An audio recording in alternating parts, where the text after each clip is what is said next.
Hey everyone, how are you? How you doing? I just want to start off by saying I'm honored to be in this space with you all tonight. Incredible speakers, thank you Bob and Tina. Incredibly brave, and the way you attacked your life and the adversity that came with it. I hope I someday have 1/10 of your strength. Thank you for sharing. But I'm going to share my little story now, so I hope you guys can enjoy it. My name is Mike Teixeira, and even though I have that funny last name, people are surprised that my first language was Portuguese. I guess because I got rid of the accent, I'm 6'1", green eyes, don't look like a Portuguese person. Yeah, but it was, and I grew up in a very Portuguese household. My parents... Who's laughing? Yeah. You know what that means? My stepdad's Portuguese. I know it. Yeah. It means you're very Catholic, and it means you're very working class, and it means you work very hard, and if you take one moment to watch TV, you're disowned. So that's growing up Portuguese.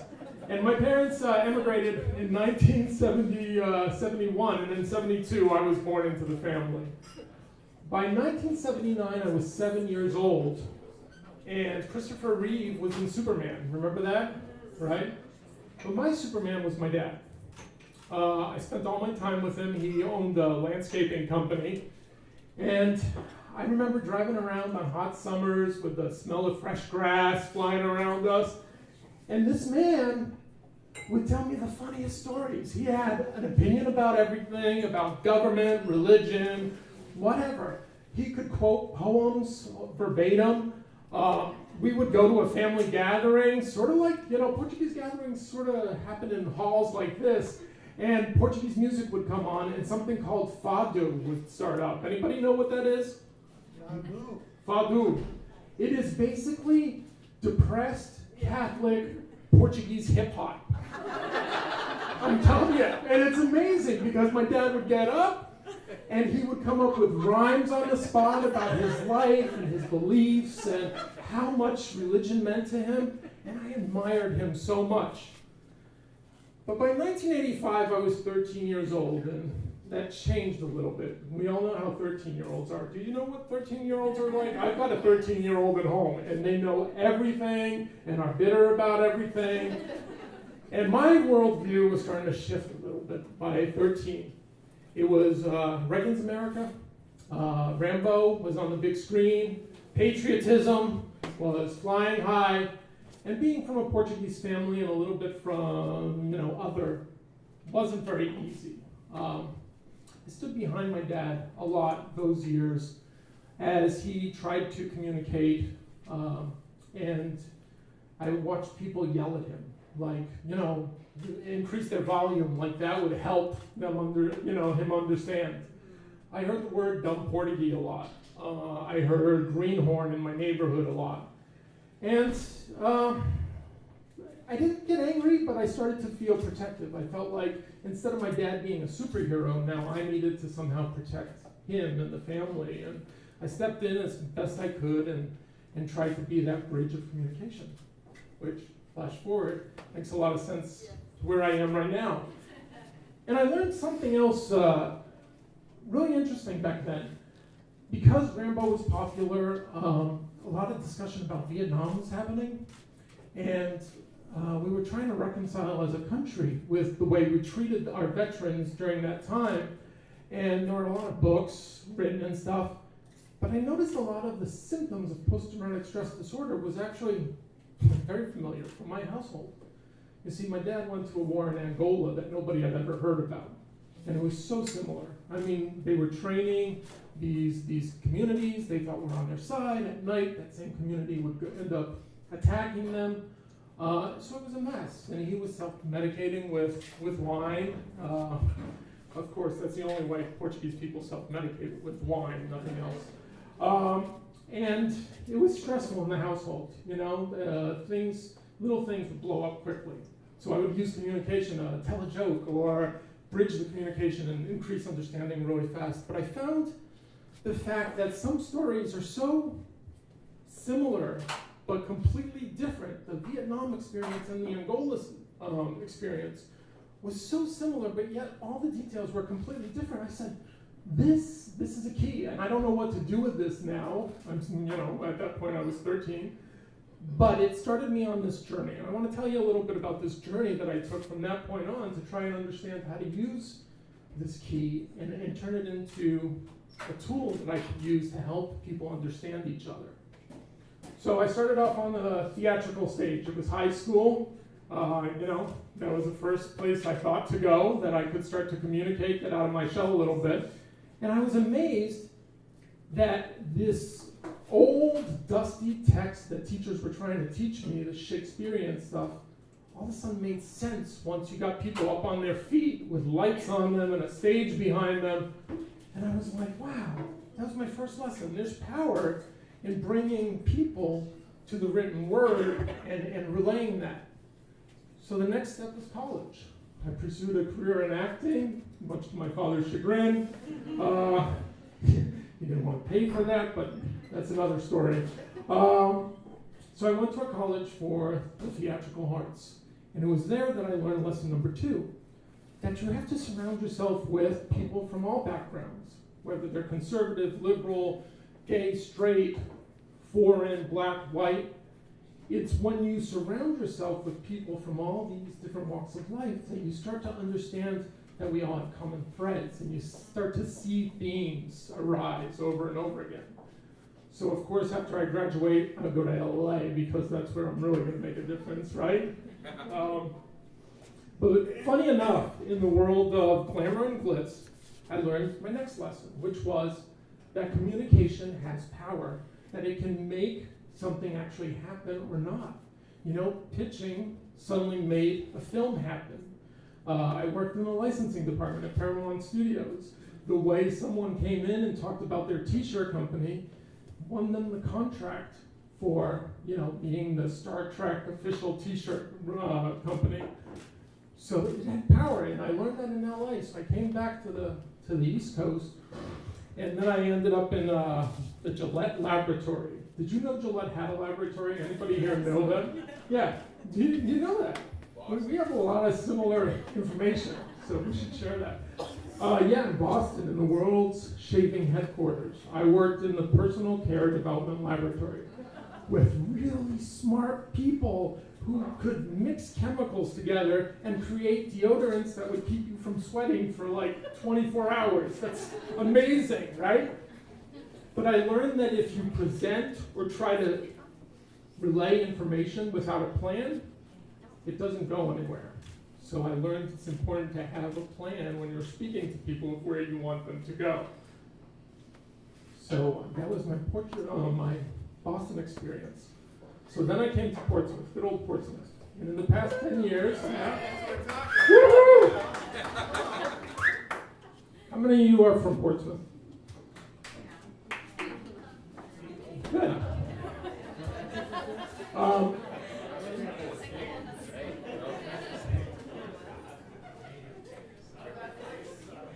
I'll wait. What do you guys think? Don't take over my story. So I'm in Portsmouth, and I worked for a communication agency. And through that communication agency, I learned that communications in 2017 is a complete and absolute mess. I think, do you agree? Yeah. There are so many channels, there's so many streams, there's so many data points, and so many folks are running to all these channels to talk before they figure out what they have to say. Yes. And that, after a decade, made me frustrated. I felt like I wasn't making a change in the world. I was going through a divorce at the same time. It was time for a change. And then I landed in one more destination that taught me a lesson. And that was the last election. Now, whether you believe in being a conservative or a liberal or whatever, I think we can all agree that it was obvious during that election that we're very divided, and we're using dividing tactics to make our point, but getting more and more aggravated with each other. So I had enough at that point. I decided to take a jump. and I landed in my next destination, and that's founding this company called DEC, where I thought that presentations were the perfect bridge where you could stop, think about what you really have to say, and the things that you really want to share with the world, and focus on that. Get that right before you go to the rest of the world and blab it across international channels and worldwide forums. So that's what I'm doing now, and I'm very excited because almost like the skies opened up, this just happened 6 months ago, almost like the skies opened up. The first person I worked with was a filmmaker, a Jordanian filmmaker called Sama. And she was trying to do the same thing I was doing. She had tried to get on a plane in JFK. They saw her with her head scarf on, and they tried to remove her from the plane. So from that day forward, she committed herself to using filmmaking to try and bridge the understanding divide, the same kind of divide that I was trying to bridge. So I took that as a sign, and since then, it's amazing. In 6 months, this is called the Impact Series. I've been talking about and thinking about what kind of impact I've had in the world, and I look around this room and I see Jen. I've worked with her, and the amazing, incredible things she's done. Bob, and the things he's done. He's out there inspiring people with such a great story. Deb, we work closely together to change the world, and it's amazing. I've already impacted so many people, and I'm only 6 months into this. I'm so excited about the future. So I thought today I'd try to share some lessons using my Portuguese language. I took some of the phrases from my childhood that I thought were completely idiotic, and I went back and looked at them and realized, oh my God, they have bigger lessons now that I can teach and use them as metaphors to teach. The first one cracked me up all through childhood. My dad would get really angry with customers when they'd want more and more and more, and he didn't have time or resources or whatever, and he'd say, as coisas querem galinha gorda para comer. Anybody speak Portuguese? No. That means they want a fat chicken for little money. Isn't that a great expression? And I've always remembered that because now, when you're speaking, everybody wants to throw in stuff and plump up your speech and make it as big as possible.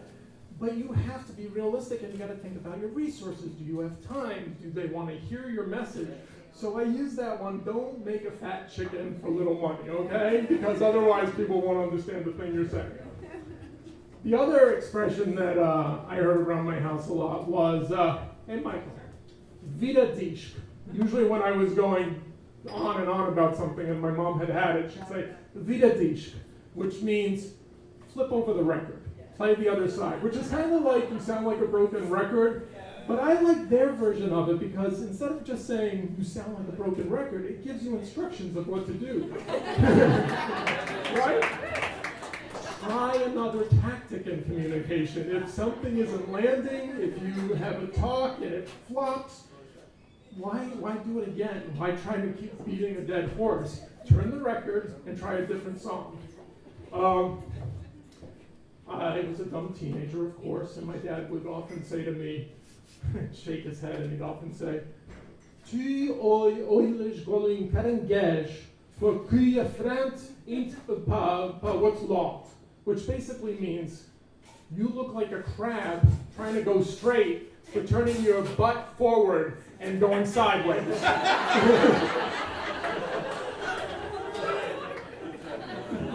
Now think about the people you've heard speak. How many times are they trying to go in one direction and tell you something, but they're going all the way around it? And that's such a good expression to keep in mind. And my last one. Say that again. Tu olhas golem caranguejo, porque virado para frente. Okay? I'll remember that. Yeah, and even though Portuguese was my first language, I don't practice it as much as I should anymore, so if there's any critics in the room, you can tell me what I did wrong. The last one is from my mom. Anytime I tried to pull something over on this woman, she had like a sixth sense. She always knew when I was lying. Yeah, don't they? But she would say, aquele non knas kumplit, which means roughly, only those who don't know you would actually buy you.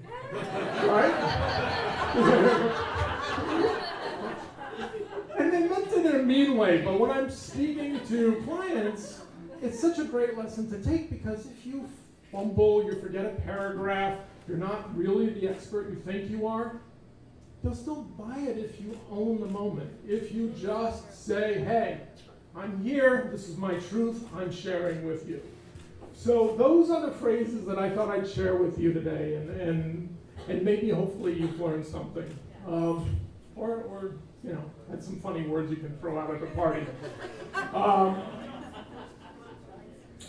And I feel like my talk's a little short, but I hope you don't chastise me for that. But the last thing I want to leave you with is, growing up, my dad didn't really understand much of the things I was doing when I started becoming an adult. You know, design, videos, websites, that kind of stuff wasn't just in his experience level.